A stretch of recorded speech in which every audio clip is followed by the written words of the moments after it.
નમસ્કાર, મંતવ્ય ન્યૂઝમાં આપનું સ્વાગત છે ને હું છું આપની સાથે કિરણ। તમે જે મોબાઈલ અત્યારે તમારા હાથમાં પકડ્યો છે તે માત્ર વાત કરવાનું સાધન નથી, પણ તમારી આખી જિંદગીની કમાણીનું લોકર છે। પણ શું તમે જાણો છો કે આ લોકરની ચાવી હવે તમારા ખિસ્સામાં નહીં પણ સાયબર ગુનેગારોના રિમોટ કંટ્રોલમાં છે। આજે આપણે વાત કરી રહ્યા છીએ સાયબર સેન્ટર ઓફ એક્સલન્સ દ્વારા પકડાયેલા એ 930 કરોડના મહાકૌભાંડની, જેણે આખા દેશને હચમચાવી દીધો। માત્ર એક જ કચેરીના દરોડામાં 80 જેટલા બેંક એકાઉન્ટ્સ મળી આવ્યા, જેનો ઉપયોગ દેશના 28 રાજ્યોમાં 1500 થી વધુ ગુનાઓ આચરવા માટે થયો હતો। આ કઈ આંકડો નાનો નથી, મસમોટો આંકડો છે, 930 કરોડ રૂપિયા। આ રૂપિયા કદાચ કોઈની મહેનતની કમાણી હતી, કોઈના રિટાયરમેન્ટનું ફંડ હતું કે કોઈના સંતાનના ભવિષ્ય માટે બચાવેલા નાણાં હતા, કોઈની દીકરી માટે પરણાવવાના કોડ હતા, કોઈની બાકીની જિંદગી ગુજારવાનો આર્થિક સહારો હતી।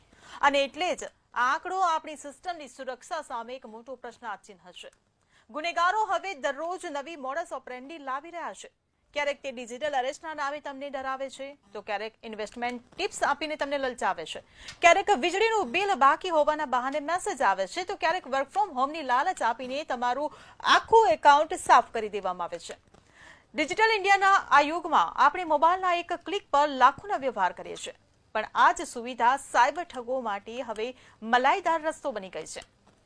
ત્યારે પ્રશ્ન એ થાય કે આટલા મોટા પાયે એકાઉન્ટ્સ કેવી રીતે ખુલી જાય છે, કેવી રીતે સામાન્ય લોકોના ડેટાનો ઉપયોગ કરીને આટલું મોટું નેટવર્ક ચાલે છે, અને સૌથી મહત્વનો સવાલ, શું તમારું અને મારું એકાઉન્ટ આજે સુરક્ષિત છે?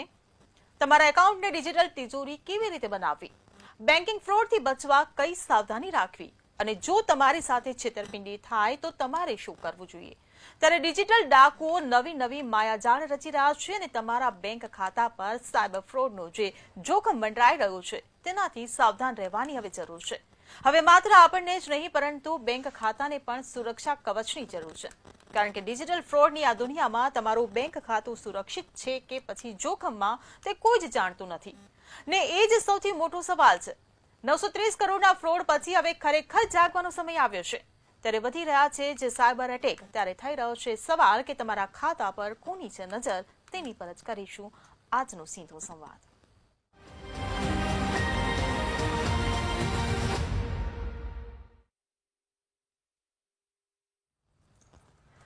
ત્યારે આજ ગંભીર મુદ્દે ચર્ચા કરવા માટે આપણી સાથે ગેસ્ટ પેનલમાં જોડાઈ ગયા છે RN ચોકસી, કે જેઓ નિવૃત્ત AGM છે। જી સર, મંતવ્ય ન્યૂઝમાં આપનું સૌથી પહેલા સ્વાગત છે, અને મારો આપને સવાલ, જી સર, જે રીતે આ જે ઘટના સામે આવી છે, 930 કરોડનું જે મસમોટું જે કૌભાંડ સામે આવ્યું છે, ત્યારે સવાલ એ થાય કે એક બેંકમાં જ્યારે આવું મસમોટું જ્યારે ટ્રાન્ઝેક્શન થાય છે ત્યારે બેન્કિંગની કોઈ અર્લી વોર્નિંગ સિસ્ટમ કેમ સક્રિય થતી નથી? જયારે ખાતું ખોલવામાં આવે છે ત્યારે know your customers A important વસ્તુ છે કે તમારા ગ્રાહકને તમે ઓળખો। આ માટે આધાર કાર્ડ, પાન કાર્ડ અને ફોટોગ્રાફ, આ 3 વસ્તુ જરૂરિયાત છે, અને આ 3 વસ્તુની સાથે બેંકમાં એ વ્યક્તિએ જઈને પોતાની સિગ્નેચર આપવાની હોય છે।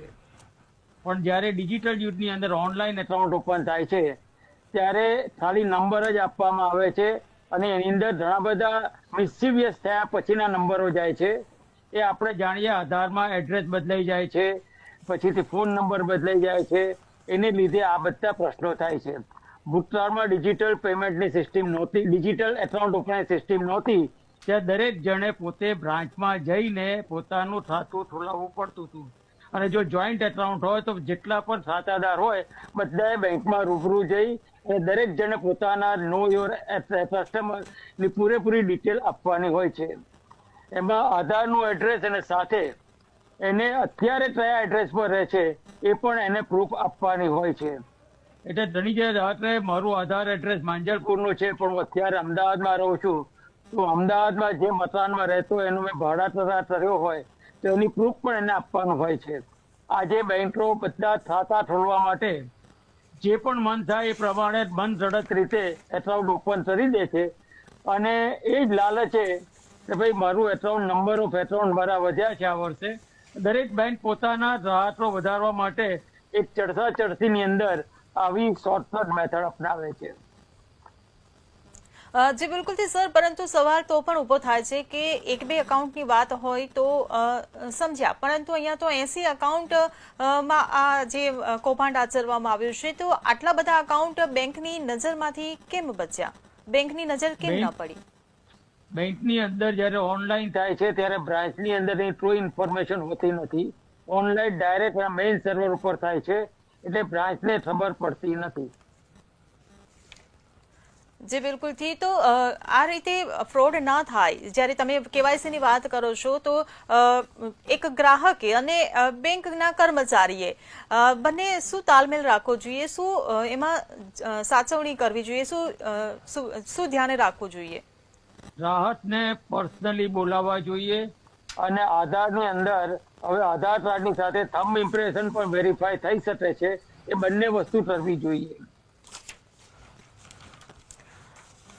જી બિલકુલથી, પરંતુ તેમ છતાં ઘણી વખત એવું થતું હોય છે કે બેંક હંમેશા કહેતી હોય છે કે કોઈ પણ તમારી પર કોલ આવે કે મેસેજ આવે તો તમારે OTP શેર નથી કરવાનો, પરંતુ ઘણી વખત એવું પણ થતું હોય છે કે વગર OTP આપીએ કોઈ બેંકના સર્વરથી કાં તો કોઈ ડેટા લીકના કારણે આ માહિતી સાયબર ફ્રોડના જે ગુનાઓ કરે છે આરોપીઓ પાસે પહોંચતી હોય છે, તો એના માટે જવાબદાર કોણ? એના માટે જવાબદાર કસ્ટમર પોતે. કારણ કે અનનોન નંબરથી ફોન આવે અને ઘણીવાર ફોન પર ઇન્ફોર્મેશન માંગે કે તમારો એકાઉન્ટમાં KYC કરવાનું છે અને હું બેંકનો રિપ્રેઝેન્ટેટિવ બોલું છું, એ પોતાનું કાર્ડ પણ બોગસ બનાવીને તમને બતાવે છે, તો એ વખતે એમને જવાબ આપવો જોઈએ કે જે તે ઇન્ફોર્મેશન જોઈએ છે એ હું મારી શાખામાં જઈને આપી દઈશ, એટલે મારો કામ તમારે કરવાનું નથી, આટલું સ્પષ્ટ બોલવું જોઈએ. જી બિલકુલથી, તમને એવું નથી લાગતું કે જે KYC ની જે પ્રોસેસ છે, જે સિસ્ટમ છે, એને વધુ કડક બનાવવી જોઈએ? તો બેંકની સિસ્ટમ તો તરત જ છે, પણ આની અંદર ઉતાવળમાં અથવા તો નંબર ડ્રેમની અંદર ઘણીવાર સિસ્ટમને વાયોલેટ કરવામાં આવે છે. જી બિલકુલથી, હા, બેંકની સિસ્ટમ ઓપરેશન પ્રોસિજર બહુ ફિક્સ હોય છે અને ડિટેલ ગાઈડલાઈન સાથે જ હોય છે, જેને SOP કહેવામાં આવે છે. જી બિલકુલથી, પરંતુ જ્યારે આપણે કોઈ ગ્રાહક જ્યારે ખાતું ખોલાવે છે તો ઓપનિંગ વખતે જ જે બાયોમેટ્રિક જે કરવામાં આવતું હોય છે, બાયોમેટ્રિક કાં તો પછી કોઈ જે કંઈ બી વેરિફિકેશન કરવામાં આવે છે, એમાં કંઈક હજુ સુધારા લાવવાની જરૂરિયાત તમને જણાઈ રહી છે? બેંકની અંદર દરેક એકાઉન્ટનું જયારે ઓપન થાય ત્યારે બાયોમેટ્રિક પદ્ધતિથી એના આધાર સાથે લિંક કરીને ચેક કરવું જોઈએ કે એ જ માણસનું બાયોમેટ્રિક છે કે નહીં, એ જ માણસનું આધાર છે કે નહીં. કારણ કે આધાર આજે લોકો ઝેરોક્સ કોપી લઈને આવે છે અને એના આધારે કામ થાય છે, ઓરિજિનલ વેરીફાઈ ઘણીવાર થતું નથી. જી બિલકુલથી, આપણી પાસે આટલી બધી હાઈ ટેકનોલોજી છે, તેમ છતાં સાયબર ઠગો જ્યારે આટલા હાઈટેક થઈ ગયા છે ત્યારે પોલીસ, બેંક અને કાયદો આ ત્રણેય વચ્ચે કયા તાલમેલનો અભાવ આપ જોઈ રહ્યા છો, અને એ અભાવ કયો છે કે જેના કારણે પ્રજાએ પીસાવાનો વારો આવે છે, પ્રજાએ તેનો ભોગ બનવું પડી રહ્યું છે? તાલમેલનો અભાવ કરતા કસ્ટમરને પોતાને ખ્યાલ નથી હોતો હું ત્રણેય સાથે શું વાત કરું છું, અને બીજી વસ્તુ હોય છે કે જે 19309 પર જે કમ્પ્લેન કરવા છે એમાં મોડું થાય છે, અને પૈસા કપાઈ રહ્યા પછી 2-4 દિવસ પછી લોકો પાસપોર્ટમાં એન્ટ્રી પડાવે છે. ઓનલાઈન જયારે તમારો નંબર જ હેક થાય છે તો તમારી પાસે કોઈ પણ જાતનું SMS કશું એલર્ટ આવતું જ નથી, એટલે નંબર હેક ના થાય એના માટે અનનોન નંબરથી ફોન ઉપાડતા પહેલા ખાસ ધ્યાન રાખવું જોઈએ. અને ટ્રુ કોલરની અંદર ઘણીવાર મિસલીડિંગ ઇન્ફોર્મેશન હોય છે. જી બિલકુલથી, પરંતુ ગ્રાહકે ધ્યાન રાખવાનું હોય છે, પરંતુ ગ્રાહક ધ્યાન કેવી રીતે રાખે? કેમ કે જે પ્રકારે કોલ આવે છે તો ગ્રાહક ડરી જતો હોય છે કે આ કોઈ ઇમ્પોર્ટન્ટ માહિતી હશે કે ઇમ્પોર્ટન્ટ જે માહિતી શેર કરવાની હશે કે કદાચ મારું અકાઉન્ટ બંધ થઈ જશે, એવા ઘણા બધા સવાલો એને થતા હોય છે અને એ હડબડાટમાં એ માહિતી શેર કરી પણ દેતું હોય છે, તો કેવી રીતે ધ્યાન શું રાખવું? એમાં કસ્ટમરે પોતે જ પોતાની જાતને સ્પષ્ટ રાખવું પડે કે મારી જે તે જરૂરિયાત હશે હું બેંકની અંદર બ્રાન્ચમાં જઈને આપીશ. મારું લાઇટ બિલ નથી કપાયું, લાઇટ બિલ કપાઈ જશે તો મારું બિલ જે ભર્યું છે મને ખબર છે મેં ભર્યું છે, પણ એ જોતા જ નથી, એટલા ગભરાઈ જાય છે. એટલે 3 વસ્તુ યાદ રાખવી જોઈએ. એક, ગભરાટથી નહીં કોઈ જગ્યાએ શેર કરવાનું. બીજું છે કોઈ લોભ લાલચથી નહીં કરવાનું. કોઈ પણ વ્યક્તિ મફતમાં આપણને કોઈ વસ્તુ આપતી નથી, એટલે ઘણીવાર આપણે મફતમાં બાય 1 રેટ 2 રેટ 3 એની અંદર આપણી પોતાની ઇન્ફોર્મેશન આપી દે છે. ઘણીવાર તમને હું પૈસા આપવાનો છું, તમે 2 રૂપિયા તમે મને આપો અથવા 2 રૂપિયા તમને આપે, તમે રિસીવ કરો. એ 2 રૂપિયા રિસીવ કરવાની અંદર તમારી એકાઉન્ટની બધી ડિટેલ આપણી એની પાસે જતી રહે છે અને પછી આપણો ફોન હેક કરી એ થતા હોય બધી ઇન્ફોર્મેશન લઈ લે છે. ભાઈ સૌથી સારામાં સારો રસ્તો છે ઓનલાઈન ઓપરેશન કરતા હોય તો લેપટોપ થી કરવું વધારે હિતા હોય છે, જેથી મોબાઈલની અંદર આ ઇસ્યુ થાય નહીં. જી બિલકુલ થી, પરંતુ એક સવાલ એ પણ ઉભો થઈ રહ્યો છે કે જે રીતે આ ઘટના સામે આવી છે એટલે જે મ્યુલ એકાઉન્ટની જે વાત છે કે ઘણાના જે ડેટા હોય છે એ ચોરી કરીને આ મ્યુલ એકાઉન્ટ બનાવવામાં આવે છે, કાં તો ઘણા લોકો જાણી જોઈને આ પોતાના એકાઉન્ટ ભાડે આપી રહ્યા છે. તો આ વસ્તુ બહાર કેમ નથી આવતી, આ બેંકની નજરમાં કેમ નથી આવતું? મેં ધારો કે મેં મારો એકાઉન્ટ ભાડે આપ્યો હોય તો બેંકને દૂર બેઠા કેવી રીતે ખબર પડે કે મેં ભાડે આપ્યો છે? કોઈ પણ બેંક હોય, હું કોઈ પણ વસ્તુ કોઈને ભાડે આપું, ધારો કે મકાન ભાડે આપીએ તો આપણે એગ્રીમેન્ટ કરીએ છીએ, પણ એકાઉન્ટ ભાડે આપવાનું કોઈ એગ્રીમેન્ટ નથી હોતું, તો જે બેંકને જણાવવામાં નથી આવતું.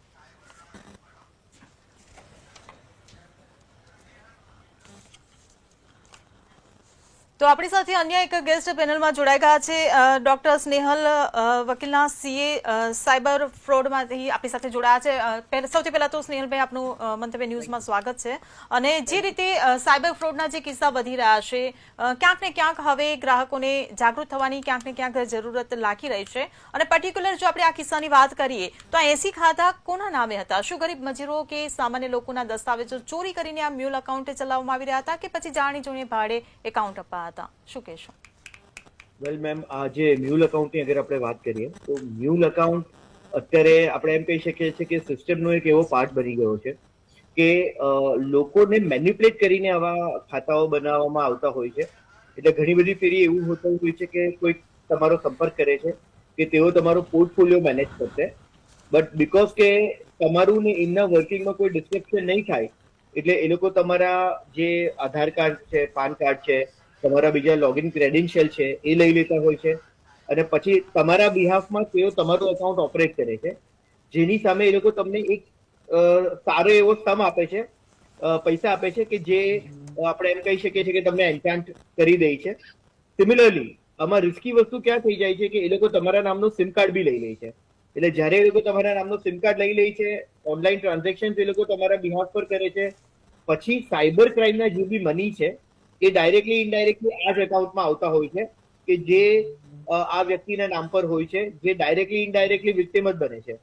બટ આ જે ક્રિમિનલ છે કે આ જે સાયબર માફિયા છે તે એમના બિહાફ પર આ બધું વર્કિંગ કરતું હોય છે અને પછી અલગ અલગ એકાઉન્ટથી એ પૈસાને ફર્ધર ટ્રાન્સફર કરીને ઇન્ટરનેશનલી એને મોકલી દે છે પૈસાને, અને ઘણી બધી ફેરી એને વિથડ્રો કરી દે છે.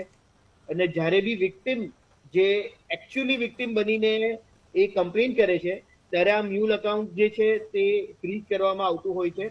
બટ ત્યાં લગીને ઓલરેડી આ લોકોએ અલગ અલગ ટ્રેલ્સથી, મની ટ્રેલ્સ અગર આપણે જોવા જઈએ તો અલગ અલગ પાયાથી આ પૈસા ઇન્ટરનેશનલી ક્યાં તો બિટકોઇનમાં કન્વર્ટ કરીને, ત્યાં તો અલગ અલગ there are n number of ways કે જેમાં પૈસા અલગ અલગ રીતના અલગ જગ્યા પર પહોંચી શકે છે, એનો પાર્ટ કેશ વિથડ્રો થઈ શકે છે અને આ બધું થઈ ચૂક્યું હોય છે. અને ડાયરેક્ટલી ઇનડાયરેક્ટલી લાયબિલિટી આ વ્યક્તિની આવે છે કે જેના નામ પર એ ખાતું હોય છે. અને ઘણી બધી ફેરી તો એમને ખબર પણ નથી હોતી કે શું કરતા હોય છે, અગર that person is even unknown. તો આ બધા સિનેરિયો હોય છે કે જેમાં લોકો વિક્ટિમાઇઝ થાય છે on the basis of mule account. જી બિલકુલ. સ્નેહલભાઈ, એક સવાલ એ પણ ઉભો થઈ રહ્યો છે કે મ્યુલ એકાઉન્ટની જ્યારે આપણે વાત કરી રહ્યા છે તો એવું પણ હોય છે કે ડેટા ચોરી કરીને, કાં તો ઘણા કિસ્સાઓમાં એવું હોય કે જાણી જોઈને પોતે પોતાના એકાઉન્ટ ભાડે આપ્યા છે.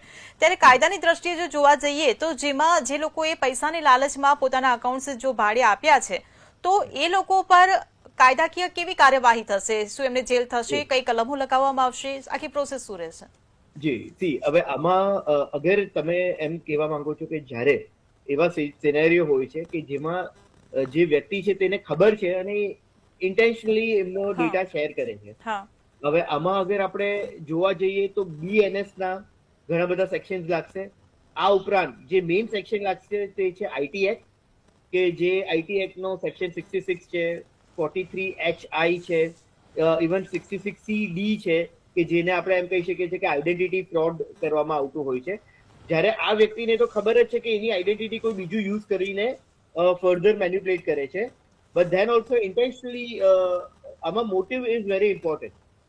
અલોંગ વિથ ધીસ આપણે એમ કહી શકીએ છીએ કે મની લોન્ડરિંગ એક્ટ જે છે એના પણ ઘણા બધા પ્રોવિઝન્સ લાગતા હોય છે. અને મની લોન્ડરિંગ એક્ટમાં ઇટ ઇઝ વેરી ઇમ્પોર્ટન્ટ કે અગર તમને આ વસ્તુની જાણ છે તો પછી તમારી ઉપર લાયબિલિટી બિલકુલથી આવશે. અને આ બધા પાયા બહુ જ ઇમ્પોર્ટન્ટ છે જ્યારે વાત આવતી હોય છે ઇન્ટેન્શનની અને નોલેજની. એટલે તો પછી અગર તમે હજી વિસ્તૃતમાં અગર હું તમને કહું તો there is section 88B of IT act, કે જેને આપણે એમ કહી શકીએ છીએ કે એક વ્યક્તિ જાણી જોઈને કોપરેટ કરે છે એ વ્યક્તિને કે જે ક્રાઇમ કરે છે, તો આ સિચ્યુએશનમાં he is in the case of similar liability of that criminal. એટલે આ બધી વસ્તુ છે કે જેમાં કાયદાકીય રીતના પણ તમને ઇન્ટેક્ટ રહેવું જોઈએ.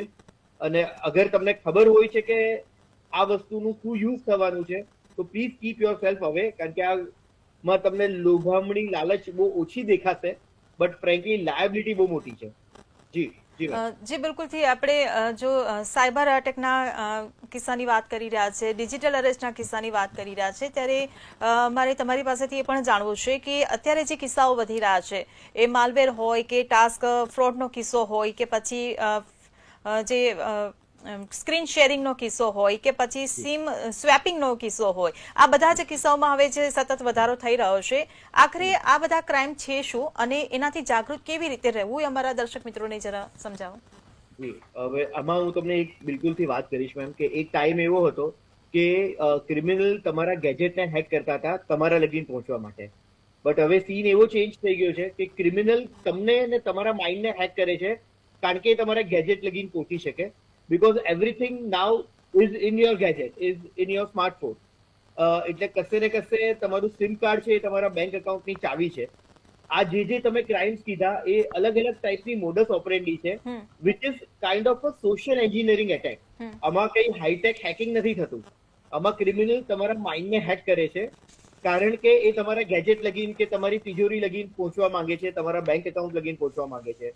Digital arrest is nothing but તમને સાયકોલોજીકલી એવું એક્સેપ્ટ કરાવવામાં આવે છે કે સામેવાળો જે વ્યક્તિ છે he is a law enforcement agent અને એ તમને વિડીયો કોલ દ્વારા અરેસ્ટ કરે છે.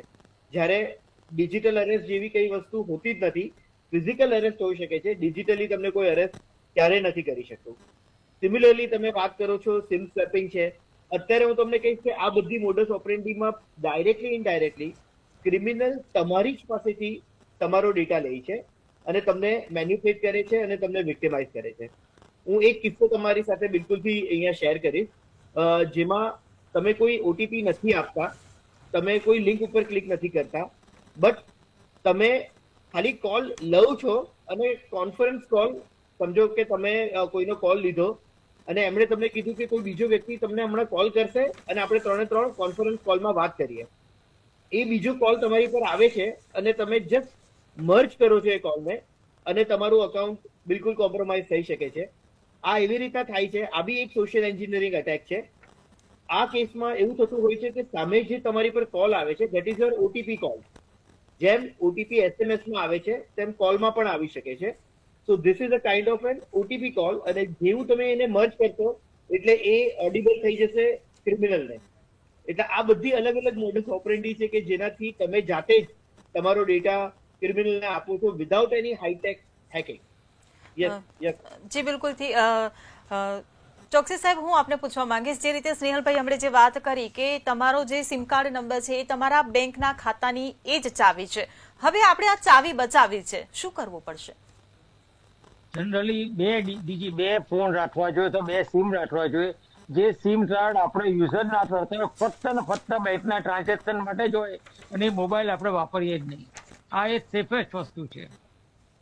અને બીજું છે કે તમે જે તે બેંક એકાઉન્ટ ઓનલાઈન બેન્કિંગ હોય એને ઈમેલ દ્વારા તમે કરો, જેમાં તમને ઈમેલમાં ઓટીપી આવે, તો જેથી તમારા સિવાય કોઈ ઈમેલ ઉપર ના થશે. હજુ શું હેકર તમારા ઈમેલ સુધી પહોંચ્યા નથી.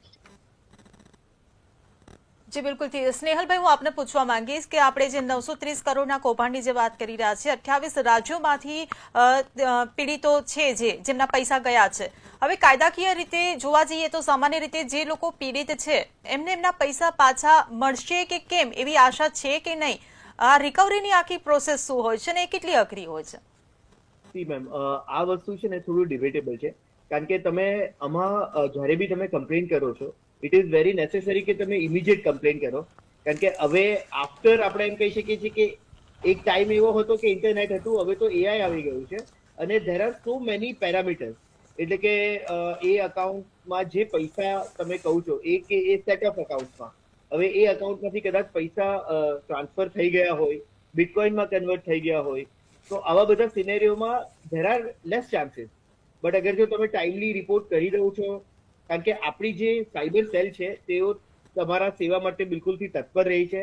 તમારું જેવી ક્રાઇમની કમ્પ્લેન તમે કરો છો, એના એવિડન્સીસ આપો છો, એ લોકો બિલકુલથી ક્રિમિનલના અકાઉન્ટને ફ્રીઝ કરી દે છે અને it is kind of an debit freeze કે જેમાં પૈસા આવી શકે છે પણ પેલો ઉપાડી નથી શકતો કે ટ્રાન્સફર નથી કરી શકતો.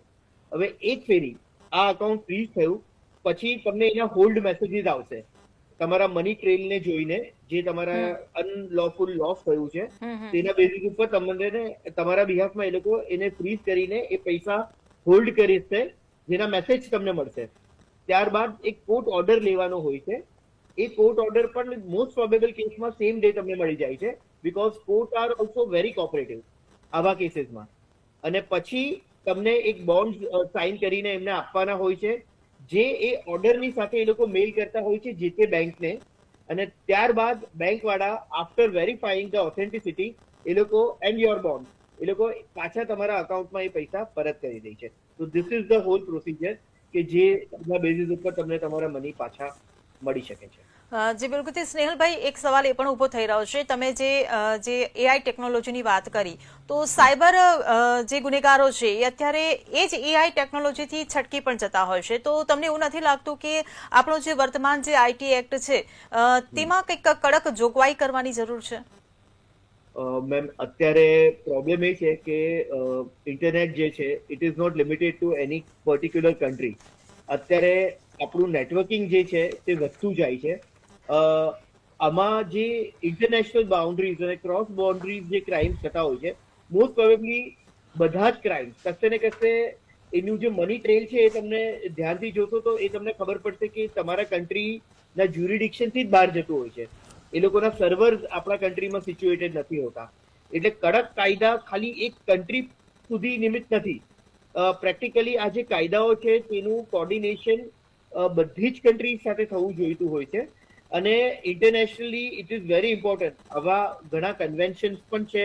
ફોર એક્ઝામ્પલ યુએન કન્વેન્શન છે અગેન્સ્ટ સાયબર ક્રાઇમ, કે જેમાં આપણે પાર્ટિસિપેટ કરી શકીએ છીએ અને આપણે વધુ કન્ટ્રી સાથે એને આપણે એમ કહી શકીએ છીએ કે મ્યુચ્યુઅલ અસિસ્ટન્સ લીગલ ટ્રીટી જે છે એમલેટ, તે આપણે એમાં આપણે ઓપ્ટ કરી શકીએ છીએ. અને જ્યારે બી આવા ક્રાઇમ થાય છે ત્યારે on the basis of our MLAT scenario આપણે કોર્ટમાંથી ઓર્ડર લઈને via ministry of home affairs તમે આવા જે બીજા કન્ટ્રીઝ છે જે તમારી સાથે કોર્ડિનેટેડ છે તેની પાસેથી ઇન્ફોર્મેશન લઈ શકો છો અને વિક્ટિમને પેનલાઇઝ કરી શકો છો.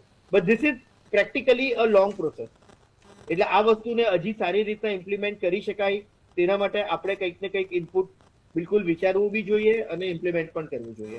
જી બિલકુલથી. સ્નેહલભાઈ, એક બીજો સવાલ એ પણ કરવો છે કે જ્યારે પણ આ સાયબર ગુનાઓ થતા હશે તો ઘણી વખત કેવું થતું હોય છે કે ગુનેગારો બીજા રાજ્યમાં હોય કાં તો વિદેશમાં હોય કે જ્યાંથી આ બધું હેન્ડલ કરીને આ ગુનો આચરતા હશે. હવે આવી સ્થિતિમાં એ લોકોની તપાસ કરવી, ધરપકડ કરવી, આ જે આખી પ્રોસીજર હોય છે એમાં અડચણો કેવી આવે છે?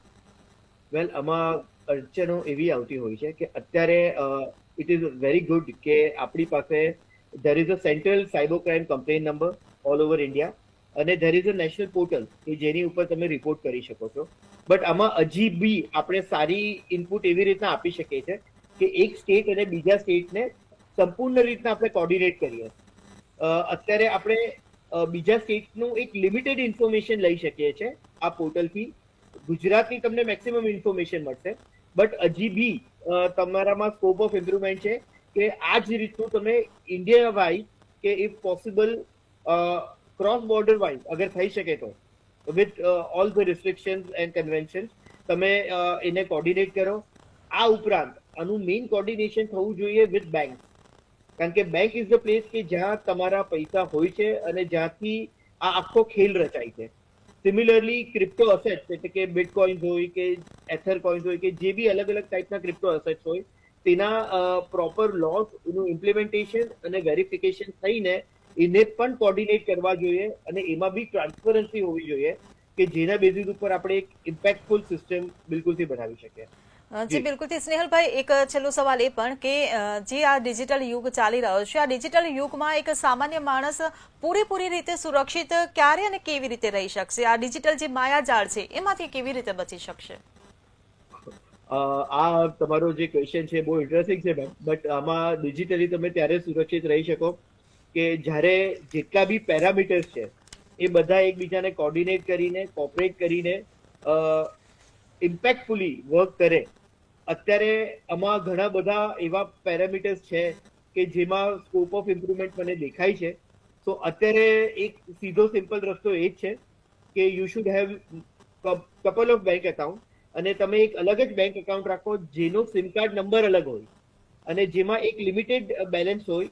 અધરવાઇઝ તમે બેંક સાથે એસોસિએટેડ તમારા ઓનલાઈન ટ્રાન્ઝેક્શન એટલા બધા લિમિટેડ રાખો અને બીજા બધા જે ટ્રાન્ઝેક્શન છે તેમાં ના કેવલ તમે અલગ રાખો but you should give return notice to bank કે વિધાઉટ યોર બાયોમેટ્રિક કોઈ બીજું બી તમારા જે બેંક એકાઉન્ટ છે તેને જાતેથી ઓન કે એક્ટિવેટ નહીં કરી શકે without verification of your biometric. It is very necessary. Otherwise કોઈ તમારા ગેજેટને હેક કરીને ઓનલાઈન જ તમારા નામનું બેંક એકાઉન્ટ જે છે તે ડાયરેક્ટલી એસોસિએટ કરી દે છે. So this is the thing જે આપણે બિલકુલથી કરી શકીએ છીએ. હાલમાં આપણી પાસે ઘણો સ્કોપ છે હજી સુરક્ષિત થવાનો. બિલકુલથી એટલું કહીશ. જી બિલકુલથી સ્નેહલભાઈ, એક નાનકડો સવાલ, એનો ટૂંકમાં જવાબ આપજો. તમે પણ જે વાત કરી અને ચોકસી સાહેબે પણ એક વાત કરી કે 2 સિમ કાર્ડ રાખવા, પરંતુ અત્યારે હવે જે માર્કેટમાં મોબાઈલ આવી રહ્યા છે એમાં પણ એક જ સિમ કાર્ડની લિમિટ હોય છે અને 2 સિમ કાર્ડ રાખવા માટે 2 ફોનની જરૂર હોય છે. હવે સામાન્ય પ્રજાને આ પોસાય એમ નથી. ના ના મેમ, એવું બિલકુલ નથી. સામાન્ય પ્રજા આપણે 2 ફોન રાખવાની વાત છે, 2 સ્માર્ટફોન કે હાઈટેક ફોનની વાત નથી. તમારો કીપેડ ફોન બહુ જ રિઝનેબલી આવે છે. જે ટ્રાન્ઝેક્શન તમારા માટે ઇમ્પોર્ટન્ટ હોય તો એને તમે બિલકુલથી કીપેડ વાળા ફોનમાં જ તમે એ સિમ રાખો, ભલે તમે યુઝ કરો smart banking on that high tech phone. આ ઉપરાંત હું તમને એક કોડ કહીશ વિચ ઇઝ *62#. આ તમે તમારા મોબાઈલમાં ઇવન યોર કીપેડ ફોનમાં તમે ડાયલ કરીને જોઈ શકો છો કે તમારો કોલ ફોરવર્ડ થાય છે કે નહીં. ઇન કેસ થતો હોય છે તો એ નંબર પણ તમને દેખાઈ જશે. તો આ બધી વસ્તુને તમને ક્રોસ ચેકિંગ હંમેશા રાખવું જોઈએ. જી બિલકુલથી. આપ બંને મહાનુભાવો અમારી સાથે ચર્ચામાં જોડાયા બદલ આપ બંનેનો આભાર. Thank you. ધન્યવાદ. તો મિત્રો, આજની આ ચર્ચાનો એક જ નિષ્કર્ષ છે, સાવચેતી એ જ સુરક્ષા. 930 કરોડનું આ કૌભાંડ એ માત્ર આંકડો નથી પણ આપણા માટે એક લાલ બત્તી છે. સાયબર ગુનેગારો દરરોજ નવી મોડસ ઓપરેન્ડી અપનાવી રહ્યા છે, પણ જો આપણે જાગૃત રહીશું તો તેમનો કોઈ પણ પેંતરો સફળ નહીં થાય. ચર્ચામાં હાલ બસ આટલું જ. ફરી મળીશું એક નવા વિષય સાથે. ત્યાં સુધી જોતા રહો મંતવ્ય ન્યૂઝ. નમસ્કાર.